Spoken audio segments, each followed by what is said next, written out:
Tired of those expensive Modern and Legacy mana bases, where 90% of the cost of the deck is just lands? Well, then have I got a deck for you, but it's in Standard, and its mana base is just 22 planes, which means it might as well cost 22 cents. Is mono white that powerful in Standard right now? Well, we already know about the overwhelming force of Gideon, ally of Zendikar, of which we're running a playset of in this deck.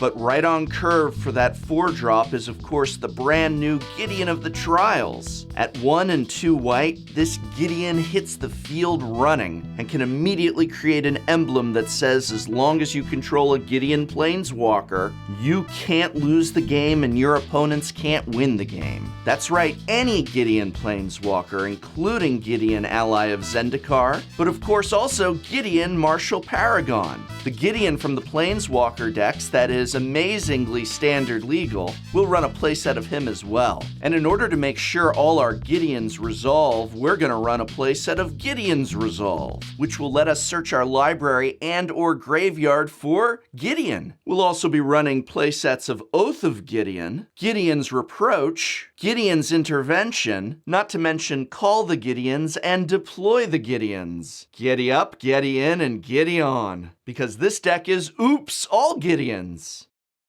Oh my god, you gotta be kidding me. No, I'm not doing this. Cancel, stop. We're gonna talk about Modern instead. Top 5 cards from Amonkhet that are gonna have an impact in Modern. You wanna know what's so great about Modern as a format? No Gideons at all.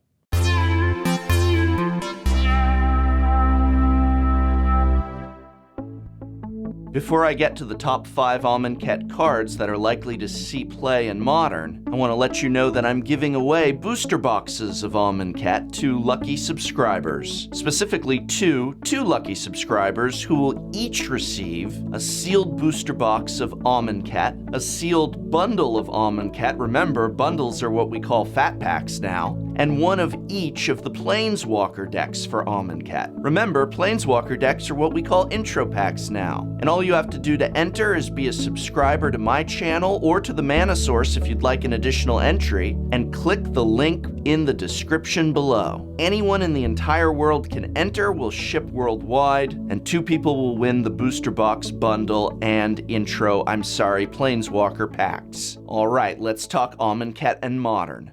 Let's start with a few honorable mentions. These are 2 cards that I think may pop up in Modern, but they're not quite there in terms of main board cards or just having an impact, but I think they're worth noting just the same. Our first honorable mention is Sweltering Suns. Will Sweltering Suns see play over Anger of the Gods? That's the real question. So the trade-off here is that instead of exiling any creatures that die, this new card instead has cycling, but the creatures will hit the graveyard. So which would you like? A red sweeper that exiles or a red sweeper that can cycle? If you're up against Dredge, you probably want the exile. If you're dirtling around late game, that cycling is going to be welcome. Luckily, with Dredge getting nerfed recently, I think this is much more viable than the previous meta. And while it may not replace Anger outright in Modern, I think that this is a card that's going to sit on our shelf of tools, as it were. And from now on, when you're looking to build decks with red, each player is going to have to consider between Anger of the Gods and Sweltering Suns. And while Anger is still likely going to be the pick, I feel there are some decks and some metas that are going to go with the Suns. And along these exact same lines is By Force, another sideboard option for those not in mono red, but still splashing red. The debate I see here is whether this is better for your deck than Shattering Spree, which is ultimately 1 mana more efficient, but it requires all your mana to be red. So with By Force, multicolored decks in red need only 1 red and X of any color mana, and that precious artifact destruction can be had. Is the price of By Force too high? Again, this is an honorable mention for that exact reason, but it is something to keep on the shelf for that sideboard consideration. Alright, I think that we need to get to the main list of top 5 cards that are going to have an impact in Modern. Number 5 is a card that is absolutely glorious. End statement. And that card is Glorious End.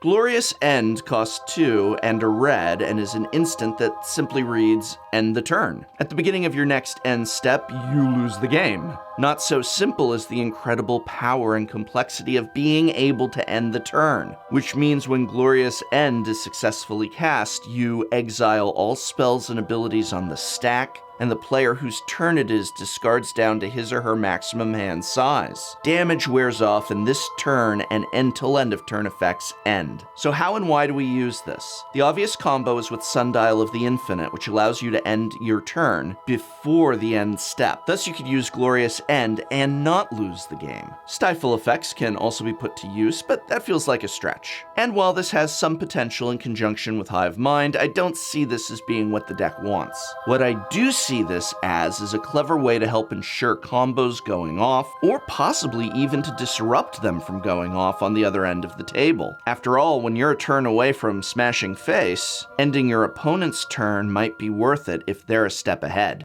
Coming in at number 4 is a card that's absolutely going to hit the main board of a very specific deck. It is a white, non-legendary version of a card that already sees a lot of play. It's white Melira, and that is Vizier of Remedies. How much Melira is too much Melira? Vizier is made for those that want a 5th, 6th, or even 7th Melira. More interestingly, Vizier combos with a card like Devoted Druid for infinite mana. Being in white also makes this a strong contender alongside Anafenza, or of course in Selesnya builds. And while it may not see heavy play, I think it will indeed be seen. While there's obviously a few exceptions, Control has never really solidified itself in Modern, and blue Control lovers have little to look at until now. A new card being added to Modern. You've heard of the Great White Hope? Well, let's just call this the Great Blue Nope. It is Force Spike? Wait, what?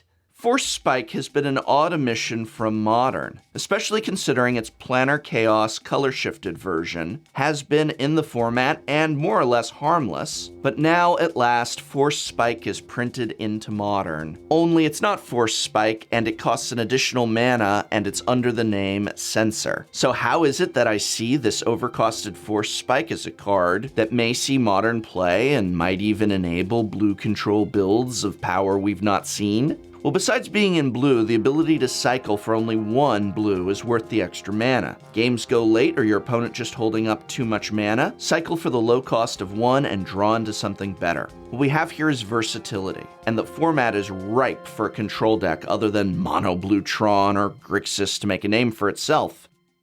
As always, number 2 and number 1, there's going to be a lot of argument about whether or not they should be switched in places. We're looking at 2 of the best cards in the entire set for Modern. I've put this one at number 2. It is a black version of an incredibly powerful Modern and even Legacy card, and I think that Grixis in particular is going to love this, and that card, of course, is black. Delver of Secrets. Bone Picker. Bone Picker is a black bird that costs 3 mana of any color and 1 black for a 3/2 flying death touch. However, Bone Pickers cost 3 less to cast if a creature died this turn. So I can spend 1 black and then have a 3/2 flying death touch? That is masterfully morbid, because it doesn't need to even be just your creature or your opponent's creature, but any creature from anywhere. If it died, you're getting that 3/2 flying death touch for only 1 black mana. Paired with Fatal Push, you could be dropping 1 on turn 2, as well as any variety of other strategies. Never mind Modern, this might see Legacy play. It'll certainly be something that is a powerhouse in Standard, but long term, we are going to see this bad black bird in Modern. And I think Grixis is going to love it most. From Grixis Delver to Grixis Death's Shadow, Black Delver is in the door.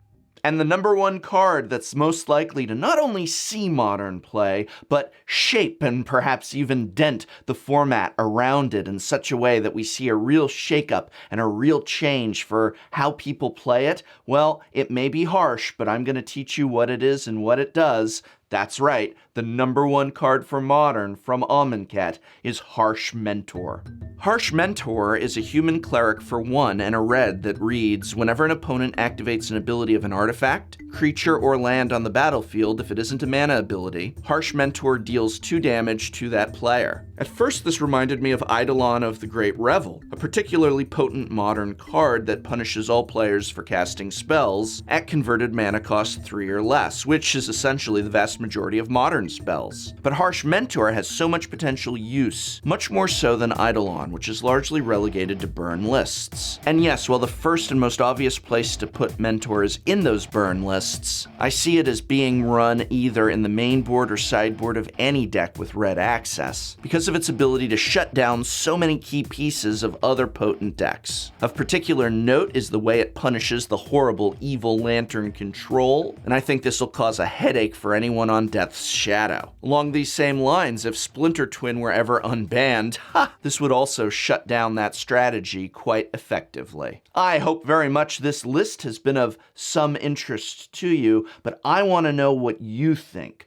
What cards from Amonkhet do you think will have the biggest impact in Modern, and why? Let me know in the comments below. And remember, all you have to do is be a subscriber to this channel and click the link posted in the description for a free chance to win an Amonkhet booster box and an Amonkhet bundle and each of the Amonkhet Planeswalker decks.